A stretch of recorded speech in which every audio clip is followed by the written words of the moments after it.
Welcome everyone to the kickoff webinar for Sustainable Conservation's fall webinar series, Resilience Through Restoration. Thank you all for joining us, and many thanks to our generous sponsors, Environmental Science Associates, the Foster, Holland and Knight, and Spotswood Estate Vineyard and Winery for supporting this webinar series and sharing Sustainable Conservation's vision of stewarding our most precious natural resources for all Californians.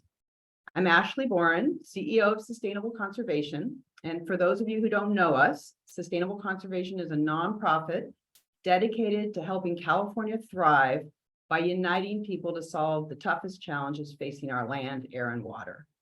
Every day, we bring together business, landowners, scientists, government, water agencies, nonprofits, and others to advance collaborative solutions to steward the natural resources we all depend on in ways that are just and make economic sense.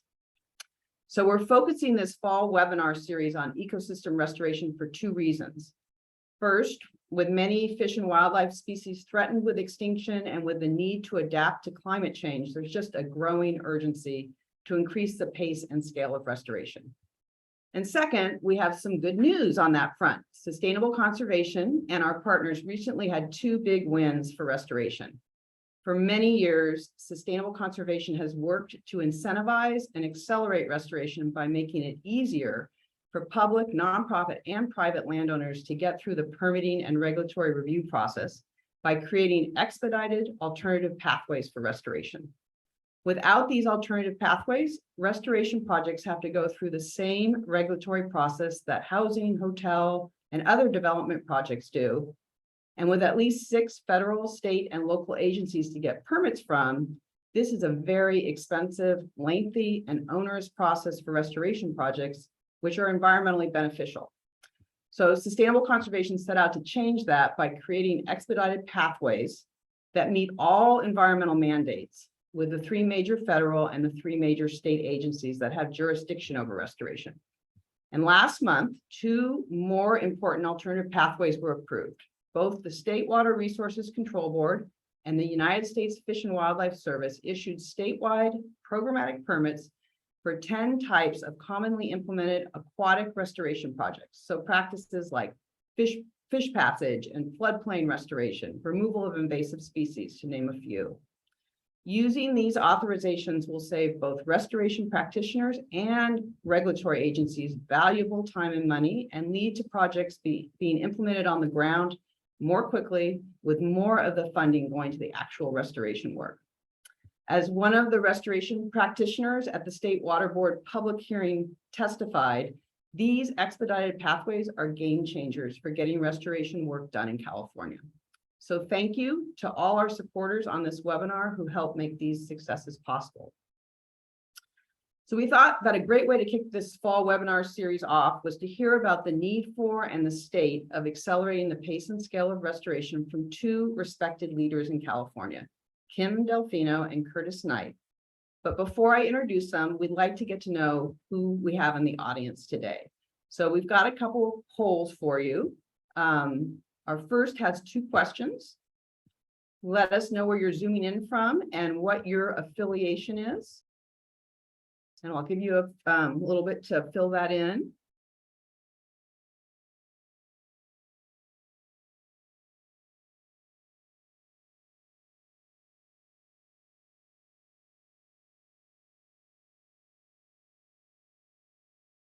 It's looking like we've got some people from almost everywhere. Hold on. A few more people are still filling it out.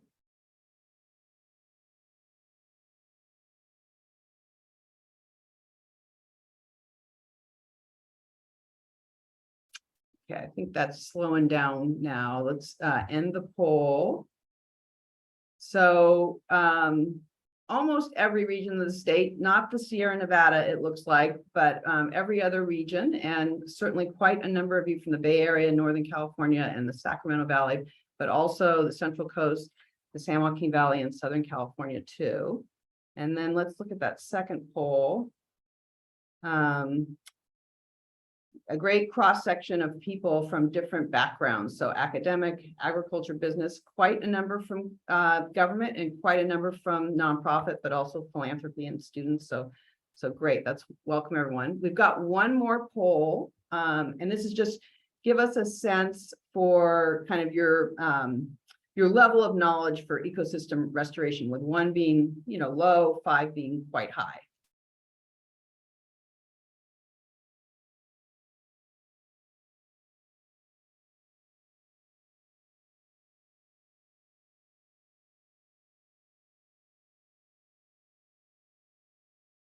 Great, so let's end that poll.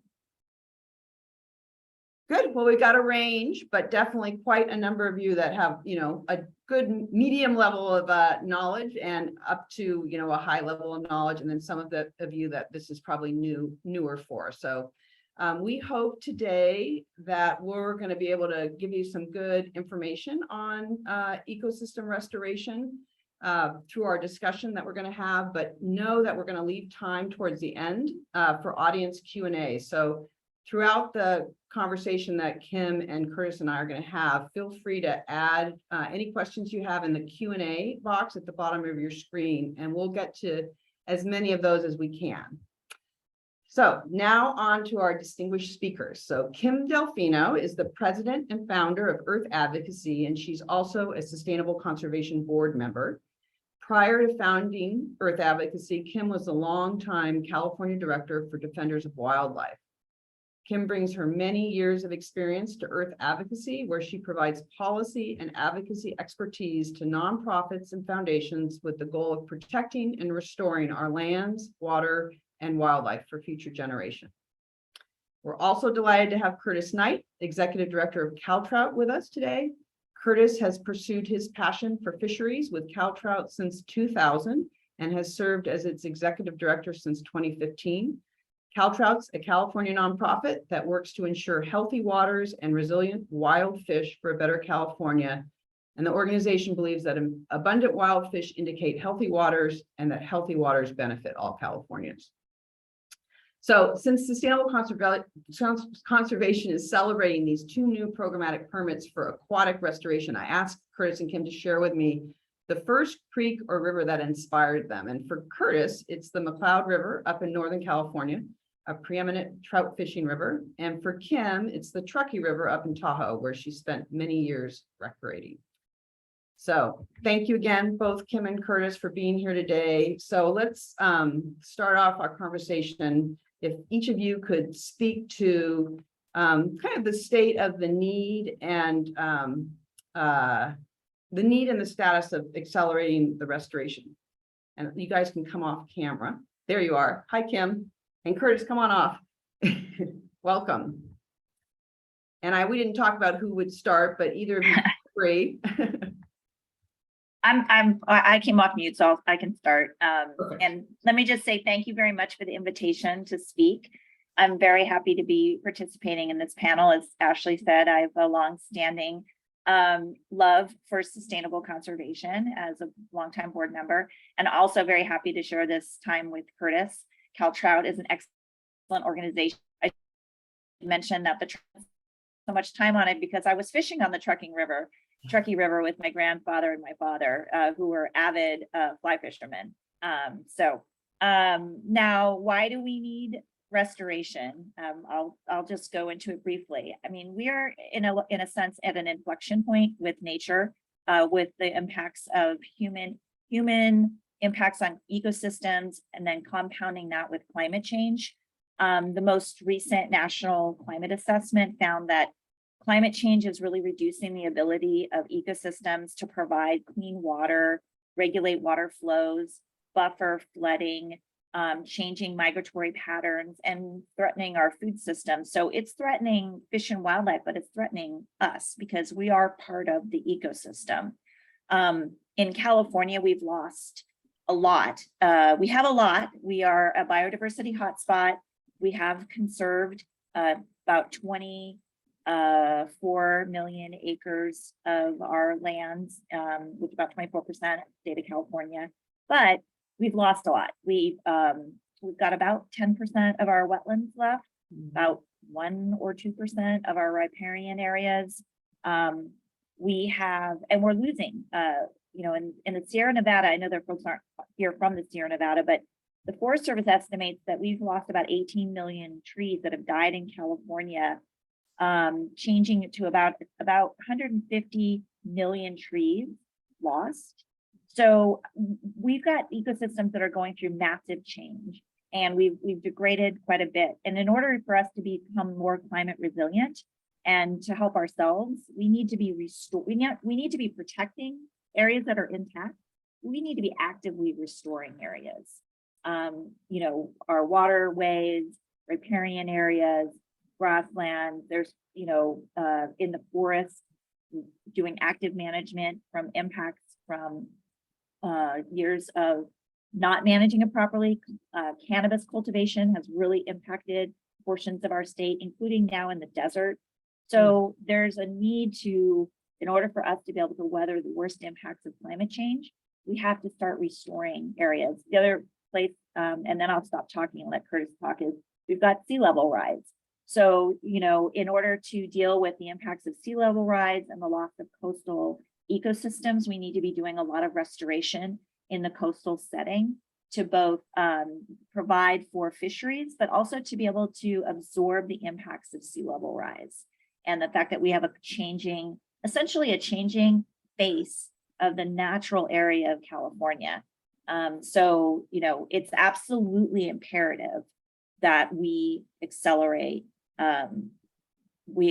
restoration, as well as conserving the intact areas. We need to do both.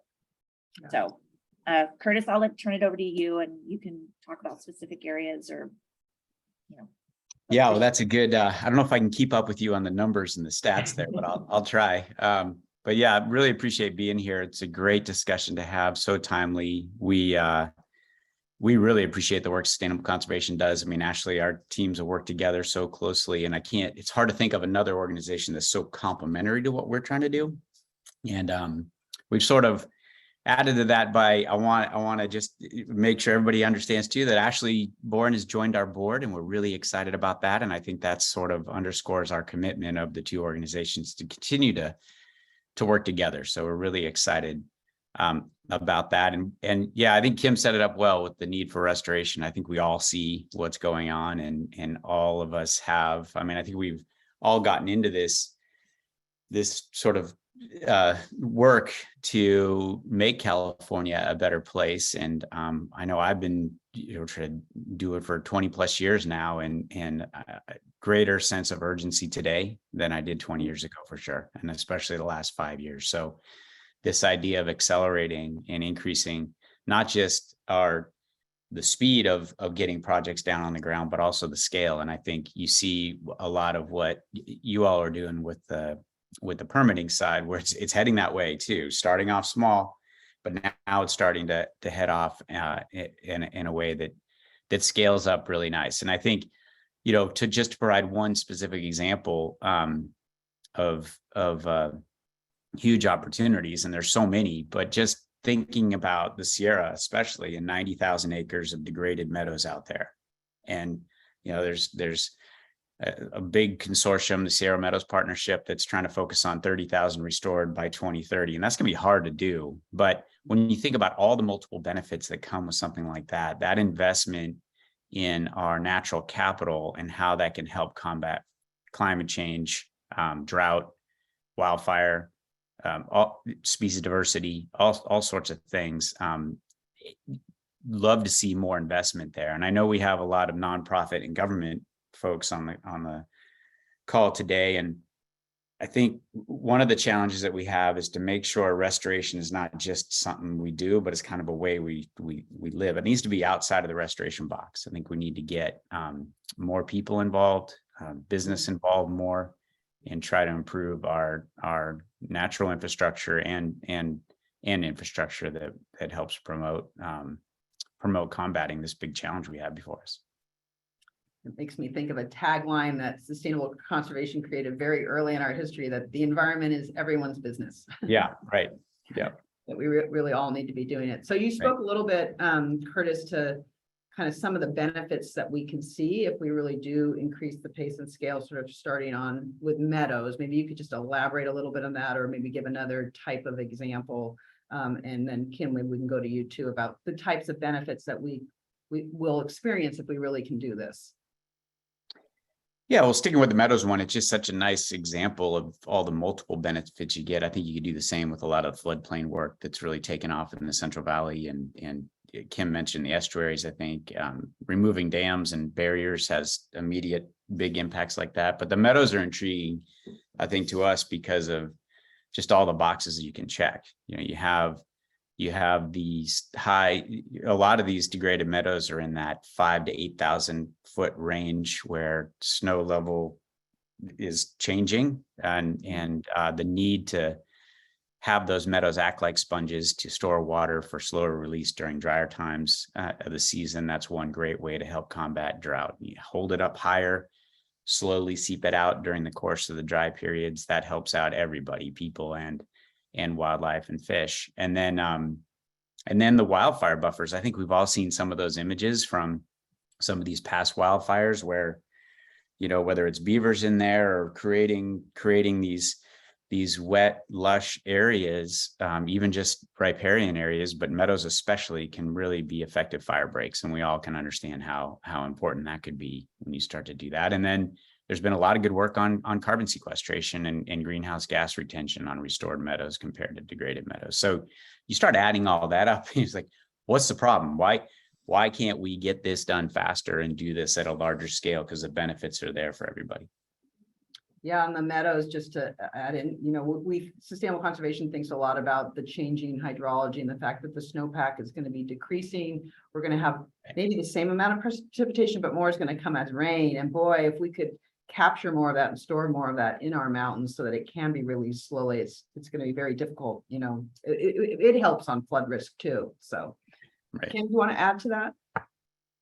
Yeah, I mean, there's because we've had such an impact in on our state, there's so many restoration opportunities when you think about it. You know, like we were mentioning, riparian. So you've got the high mountain meadows, you've got the restoring riparian areas that can more accommodate flood flows and provide fish habitat. You've got you've got like the floodplain restoration that you already mentioned. Like I already said, that there's the in the coastal setting, there's marsh restoration and eelgrass and seagrass restoration work. I mean, this is not an area that sustainable conservation operates in, but there's kelp restoration that's being discussed. We've lost massive amounts of kelp forest along our coast. Those mitigate wave action. They can slow erosion of the coast. There's restoration work. It provides obviously water, air. Prescribed fire is essentially a restoration tool. It's better managing and restoring a more natural fire regime to our forests. And that is definitely something that I think we need to be trying to double down on more. We've seen just the fire that was up here just this year in the Blodgett, that went through the Blodgett research forest. You compared where they did prescribed firework in there versus outside of it, and what the impacts were in terms of managing that fire. You can see those benefits in that more restored natural systems. And then the last thing I would really mention is restoration is really critical, even in more urban and fragmented areas, both from the natural benefits that can be generated from that, but also for equity and access purposes. You know, I think some of the best opportunities for communities that have historically not had access to nature is in restoring creeks and river systems, providing access to those systems. So work that's done, like say on the San Joaquin River, where they've done restoration work and now have provided access to communities to go to those areas. I think that doing more restoration in Los Angeles, in particular areas and restoring natural spaces, that also then provides heat mitigation. So we've got these built up communities that are experiencing extreme heat. And when you restore more natural areas closer to these built environments, you are providing a mitigation on heat. So, you know, nature wasn't broke. It evolved in a certain way and provided benefits. And I think we need to sort of get back to how, restoring that balance. And I think we'll benefit greatly from that. Yeah, and both the examples you guys, or all the examples you've brought up, I think you've really shown how it benefits. Sure, it benefits fish species or wildlife species or bird species, but it really benefits humans and society. And I think sometimes, people think of habitat restoration or even ecosystem restoration as really being primarily for animals and birds and fish. And what you're illustrating is that it's really has incredible benefits for society and people. And of course, we are part of nature, but we sometimes think of ourselves as separate. So I don't know if you want to make any kind of final comments about that, Bill. Yeah, it's a good point. It's not a trade-off. It's not one or the other. It all ties together. And I think, Kim bringing up the urban aspect of it too, we couldn't agree more. And we're trying to invest more of our resources that way. And in addition to everything, all those other benefits of access and equity for sure, but also just general awareness. It's a lot easier to wrap your head around it if it's happening in your backyard. And you think about LA and the Bay Area being, essentially 2/3 of the population. We need to really increase our level of awareness for those folks about what restoration means to them. Mm-hmm. What are some examples of the positive things that are happening, that are moving us to accelerate and get greater ecosystem restoration? What are the things that people can feel good about and hopeful about? I'll speak on the macro, and then I'll let Curtis speak about some of the projects that CalTrout's been doing, because I think they've been doing some really exciting work. But on the macro level, I think that unfortunately crisis helps focus us. So we had this 30 by 30 and climate smart land strategy. The governor, scientists have long been saying, if we're going to save ourselves, we have to save ecosystems because we're one and the same. And climate resiliency is ecosystem resiliency, and biodiversity conservation is climate resiliency and ecosystem resiliency. So coming out of that, the governor signed an executive order in October of 2020 that set forth goals for climate smart lands management, as well as protecting 30% of our lands and waters by 2030. So that has provided, and we just yesterday had a big event in Sacramento where, Secretary of Resources, Wade Crowfoot, and the governor with a taped message talked about California's commitment to this. So I think the conversation is happening about why we need to be doing this conservation work. And like I said, it's not just about let's protect the stuff that's already, that's intact. It's about restoring. That's a key piece of this. So I think that has really generated a lot of interest and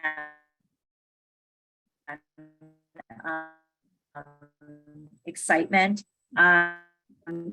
We've got, as you permit, I just want to say, I'm so appreciative of the fact that Sustainable Conservation has said we're going to try to solve this problem rather than just exempt. Like we don't want to comply with laws. Those are silly. That's like we're gonna figure out how we're gonna do this, because actually evaluating impacts is a good thing to do in order to understand the implications of what's being proposed. So there's the progress that's being made both at the federal and state level, which is critical. And you guys were absolutely essential to that. You drove it. And then funding, the budget was passed this year, and it has, we've really benefited from a surplus, and significant amounts of money have been dedicated, at least for the next couple of years. I mean, knock on wood, we have an economic downturn, some of that money might disappear, but I think yesterday they quoted and said that about $1.5 billion has been dedicated towards conservation in the budget for this year and next year. So we've got a lot of resources that are available to us. The scary thing is we have a lot of resources that are available to us. We got to get them spent quickly, which I think argues to why you need to scale up the work that we're doing so that we're getting more bang for the buck. But that, it's a real opportunity for us with that funding. Conservancies have money, Department of Fish and Wildlife, Department of Water Resources, um, Department of Conservation. So there's great opportunity, but a limited window potentially. So In that case, you've just listed off the state funding available, but is there also federal funding available? right, the IRA, the investment, what is it? The investment, Inflation Recovery Act. Reduction Act. or yeah, whatever, yeah. Yeah, so there's a huge amount of federal money available. And then couple of things. There's also a big focus on fish passage and wildlife connectivity. So there's real opportunity there. There's programs that, Department of Fish and Wildlife just got more money for this. WCB got a bunch of Wildlife Conservation Board got money. I know, I've done. And then hopefully the governor will be signing Assembly Bill 2344, which will be helping Caltrans essentially do a lot of what they've been doing in the fish passage world and replicating it into the wildlife connectivity world, and actually also putting into their highway design manual how to do, how to design roads in a way that are more permeable to both fish and wildlife. So there's a real move here and a lot of opportunities. Yeah, that is quite exciting. I did not know about Caltrans. That's great to know. Curtis, you want to add to this? Yeah, just it's a moment in time. We really feel that too. There's a real wave of that coming. Who knows how long it's going to last. I think that's why, it's really encouraging to see a lot of this permitting stuff come together right now too. That's converging with the opportunity. And then we have to have the big ideas and the partnerships on the ground to be able to implement that. And I think there's growing examples of all that. I mean, I think everybody knows the huge effort that so many people, really led by the tribal communities along the Klamath River, the Yurok, the Karuk, and others for not just 20 years, much longer, but it's been a long haul there. But we are really knocking on the door of having the largest dam removal project in the country getting started here next year. And we could have a free-flowing Klamath in 2024. So that, proving that we can do these big things, hopefully opens the door to do more. There's a lot of those types of water infrastructure projects. Potter Valley project on the Eel River is one that we're chewing away on right now. Huge amount of opportunities there for win-win solutions to be had. Battle Creek is another great one in the Central Valley where aging infrastructure that PG&E doesn't want. Let's get creative and do something big, and let's not take 20 years to do it. So I think those types of opportunities are there, and hopefully the Klamath starts to open up a lot of doors there.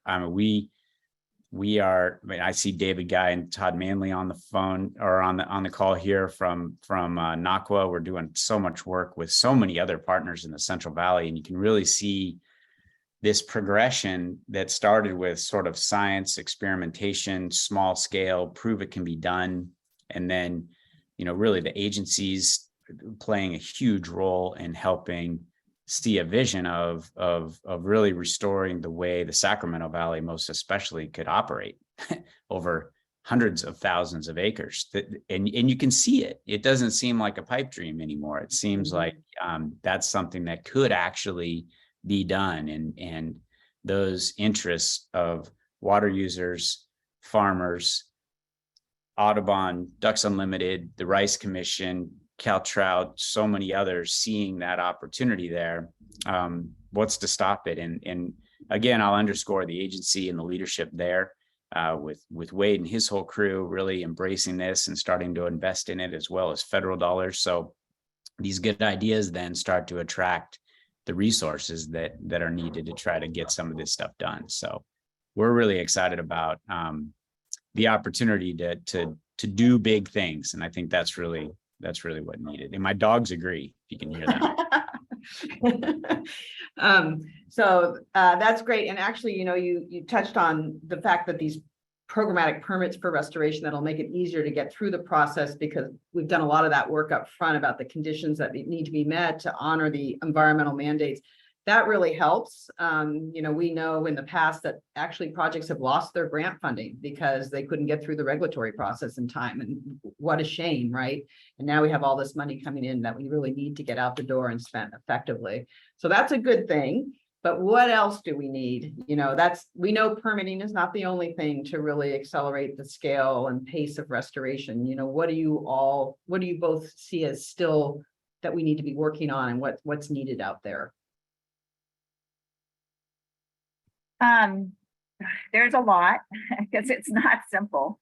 I mean, there's more investment in science and monitoring and understanding the landscape that's out there in order to be able to understand how we're supposed to be, like, what are we restoring to, you know, what is possible.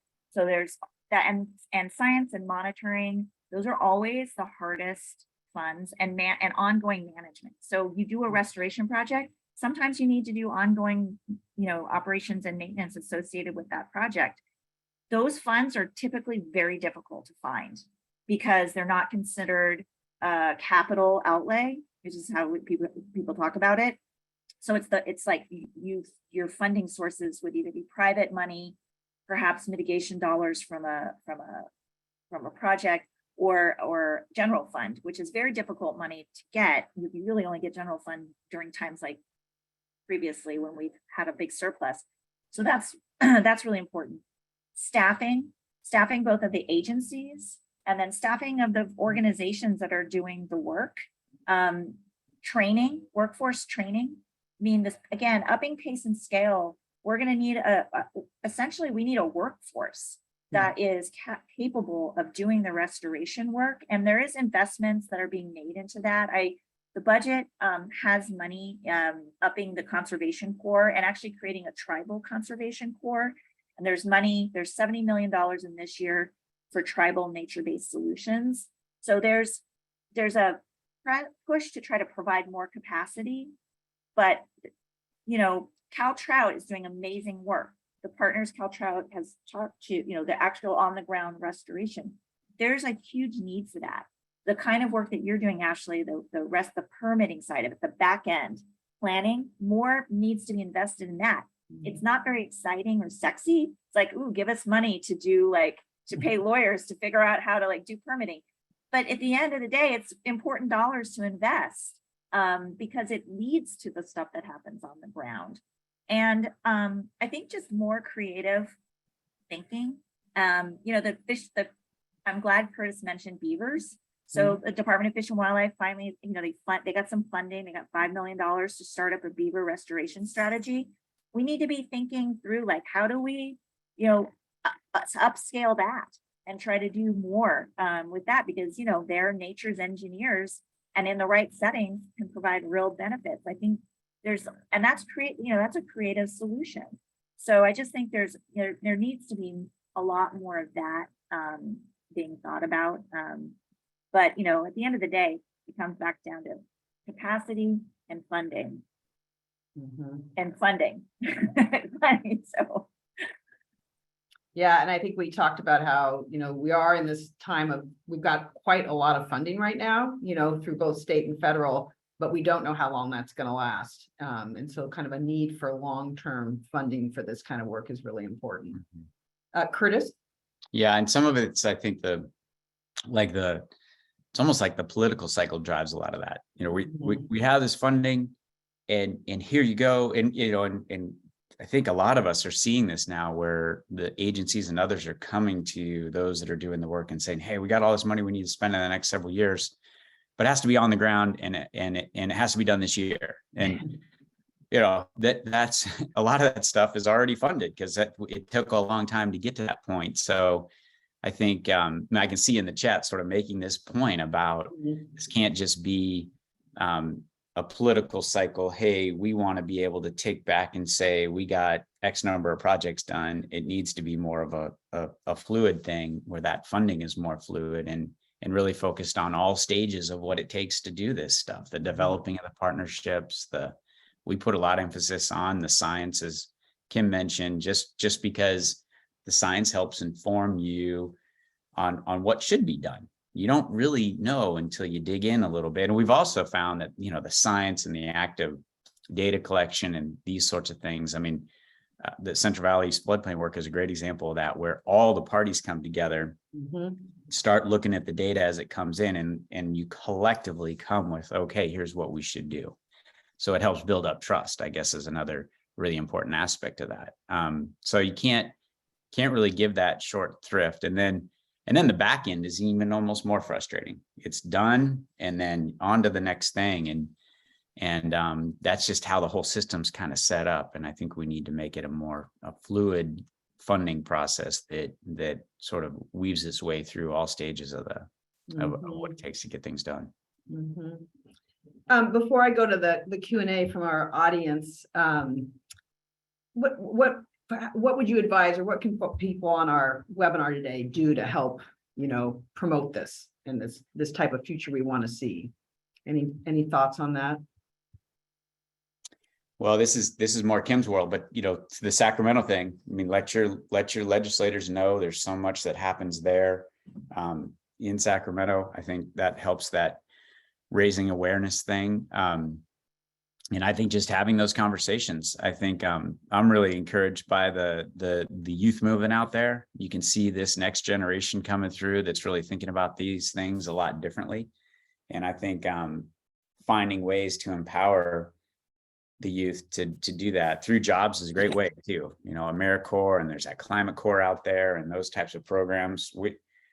It'd be great if those types of programs were as hot items as the Peace Corps is, and especially was 20 years ago or something like that. So I think there's a lot of excitement that we can generate with the next generation. Yeah. Kim, you want to add? Yeah, I mean, I think that, to the degree that you have relationships with the decision makers, with the administration, with the governor, with members of the legislature, making this point about the fact that we need steady and dependable funding streams for this work to really not be a flash in the pan. I mean, I am definitely worried that, we have this 2-year, slug of money, and then it's going to dry up. And then we're going to have to go back to bonds, and bonds have their own pros and cons. The con of which is that it's for capital outlay. So really doubling down and investing, I think, in creating the pipeline through funding, but also the work, Curtis's point about workforce training. Frankly, again, given the pace and scale of the kind of restoration work we need to be doing, we need to be really training and bringing on a workforce that's capable of being able to do this work on an ongoing basis and make it real careers, make it something that's, paying a level, figuring out also how to manage around the issues of the livable wage. I mean, because, you need that. So, those are all things that, we need to be really pushing that, because I worry that it's a cyclical thing. And then the money will drop off and people get distracted. And then, organizations like Sustainable Conservation and, CalTrout will be back in the trenches, just plugging away, but not having the kind of, investment that they need to have. That this is in order for us to really survive, we don't just need to reduce carbon emissions. We need to rehabilitate the ecosystems that we're going to be relying upon even more in the face of climate change. And this is going to require a multi-generational effort. So yeah, I would definitely say that beating that drum to the decision makers is absolutely critical. So yeah. Well said. I'm going to go to the Q&A first, but then I'll look over at the chat. So we have a question. Can you give an example of how meadows, for example, have been damaged in the past and why they're in need of restoration? And also, as a landowner, how can one learn about best ways and opportunities to restore land?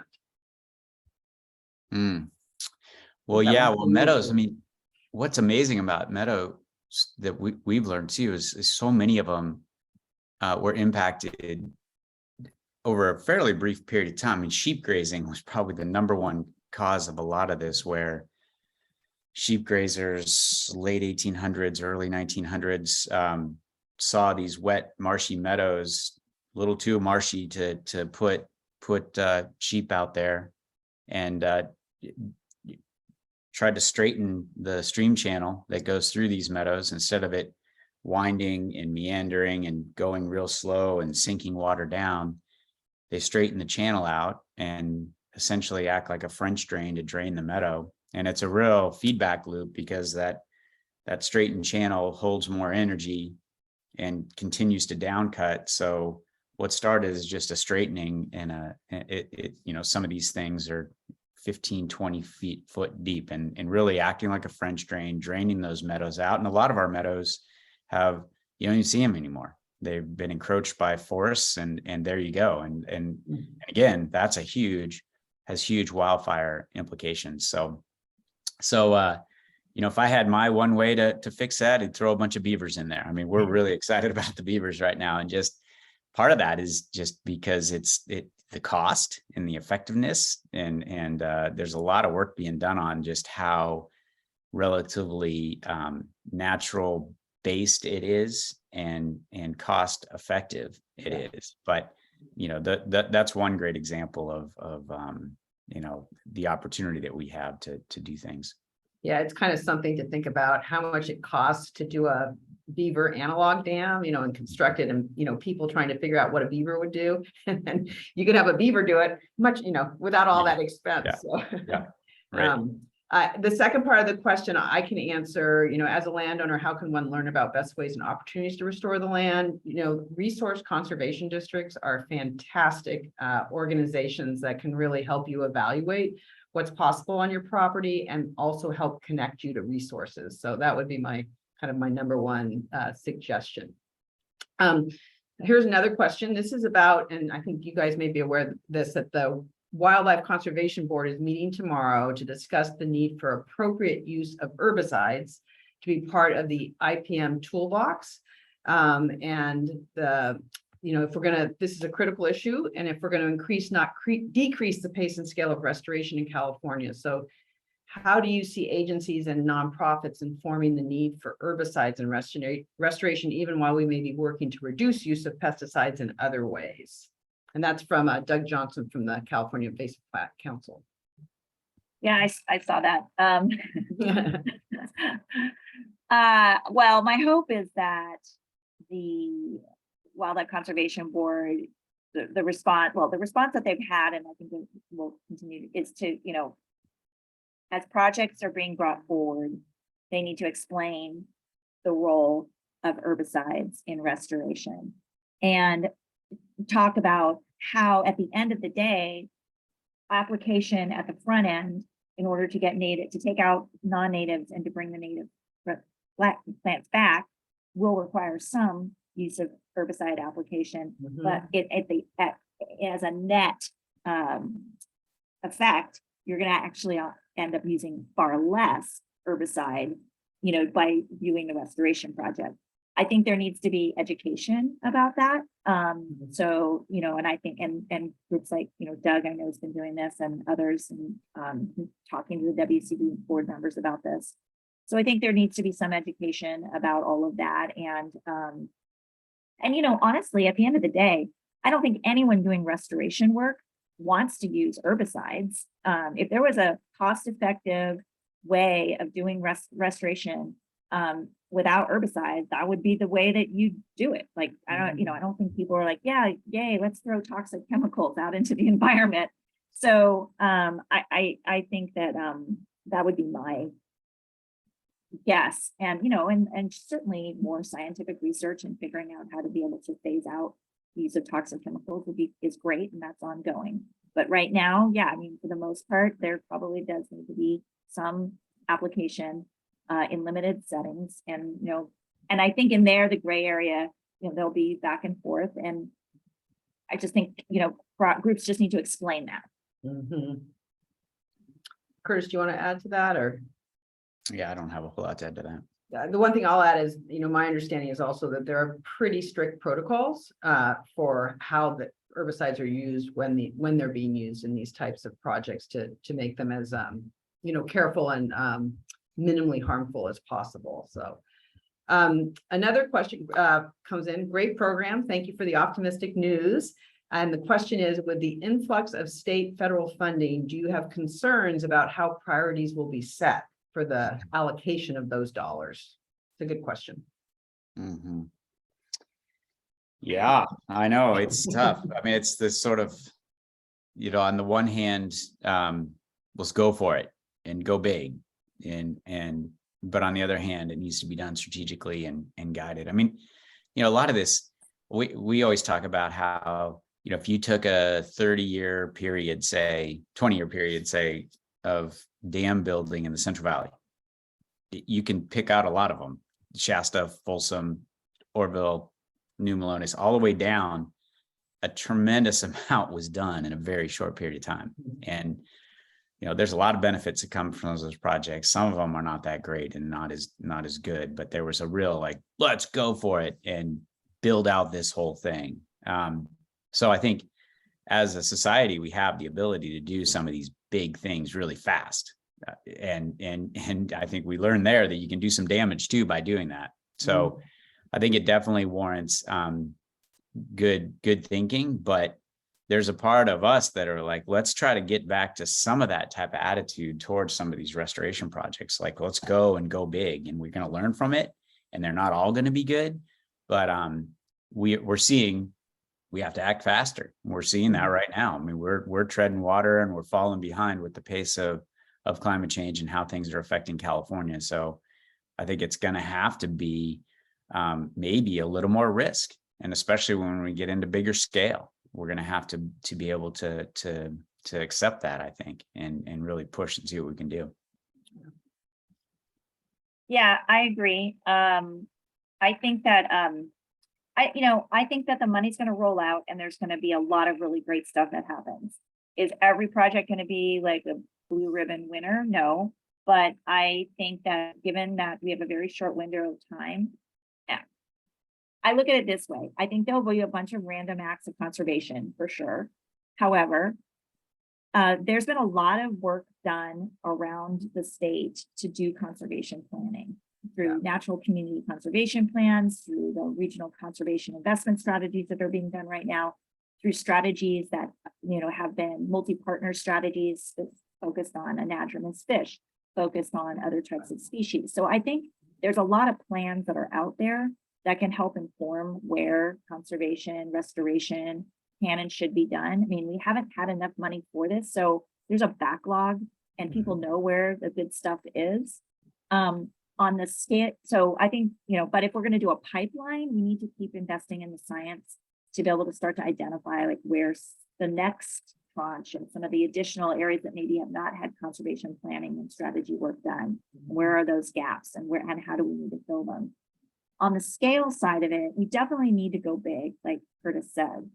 But I do think we have to be thinking a little bit about how to also not lose the smaller projects that may not be acreage impact, but they might be biodiversity impact in a smaller set of acreage, or bringing along groups in particularly more disadvantaged areas or areas that have not historically participated in this kind of work. And they may not have the capacity to do a massive project, but we want to bring them along and have them be able to build up their expertise and capacity, and so that they're part of that bigger pipeline that we're trying to build. So I think that there's going to be some art associated with this in addition to science. Frankly, I think this is not a bad problem to have right now. Yeah. Kind of an all of the above strategy. Next question. Curtis talked about our youth involvement. Are we sharing information with the high schools and colleges and offering internships that may draw in more of our youth? And once they get more information and insight of what's going on in ecosystems restoration, will they want to be part of the restoration projects? Or no, I think that's a statement. Once they do get more information and insight, they're going to want to be part. Got it. Yeah, it's exciting work. I think you see that the youth get excited about it. So yeah, I mean, I think not enough. That's probably the shortest answer to that. We've really started to invest in, we have Molly runs our outreach and education program in the Bay Area now, where we're trying to do more of this and bring it into classrooms and provide places for youth to volunteer. We have a good thing going with the Academy of Sciences there with some of their programs and getting involved there. Walker Creek Ranch up in Marin County is a place that we're engaging with youth. A lot of 5th, 6th graders go through there, and they have Walker Creek as a co-host stream, which is really fantastic. kind of hidden gem there into Tomales Bay. Mhm. So great opportunities there, but not nearly enough. I think we've also got some things going with universities where we have sponsoring graduate students and things like that.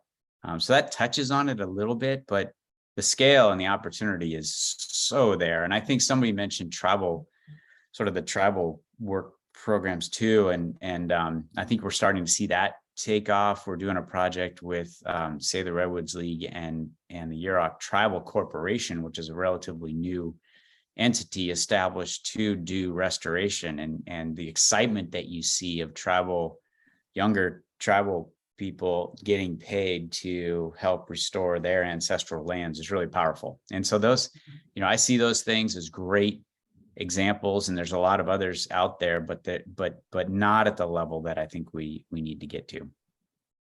Great. Another question, this gets at funding and financing. Is there any work being done at the state or federal level to create tax or other economic incentives to attract private investment in these strategies? Sorry, I was coming off mute. Yes, there's definitely been, and I'm trying to remember now. I think there was a reauthorization of one of the tax credits recently, but certainly that's one of those areas. And I know at the federal level, there's definitely been efforts to try to provide more tax incentives for conservation investments. We could be doing more of that, quite honestly. Yeah, for sure. Yeah, I think that's a definite area of opportunity for the future. Mm-hmm. Let's see, you mentioned small above ground water storage, small ponds, et cetera, as a restoration tool. Can you talk more about this, please? Yeah, and I give a huge shout out to our friends at Trout Unlimited. They do a lot of this work, especially on smaller coastal streams. And essentially the idea is you have a landowner who has a water right on a small stream, and there's water to give at certain times of year, but especially during the summertime, there's not water to give. It needs to stay in the stream. So the idea of these storage tanks is you divert the water when the water's there and put it in these tanks and then trickle it out. So really nice, intuitive type of project that can provide a lot of benefits to the landowners, the water users, and obviously the streams too. This is from David Guy of Northern California Water Association. Thank you all for your amazing work. Can you please provide your thoughts on culture and the importance of culture in advancing and accelerating restoration out on the ground? How can we best help evolve the culture across agencies to accelerate restoration? I've thought about that a lot. I mean, and I'm just going out on a limb on this one. I have long talked to folks, including folks within Department of Fish and Wildlife. I believe that Department of Fish and Wildlife should have a branch similar to the Partners program at Fish and Wildlife Service, where you're actually pulling people in, and their job, 100% of get up in the morning, and their job is to move restoration projects that they're not permitting development. They're not because it's a different mindset, if you've got like a housing project versus a restoration project, they're very different. And I feel like if you pull people into a unit and their job is like just to do restoration, to be a partner in restoration, I think that will potentially could go a long way.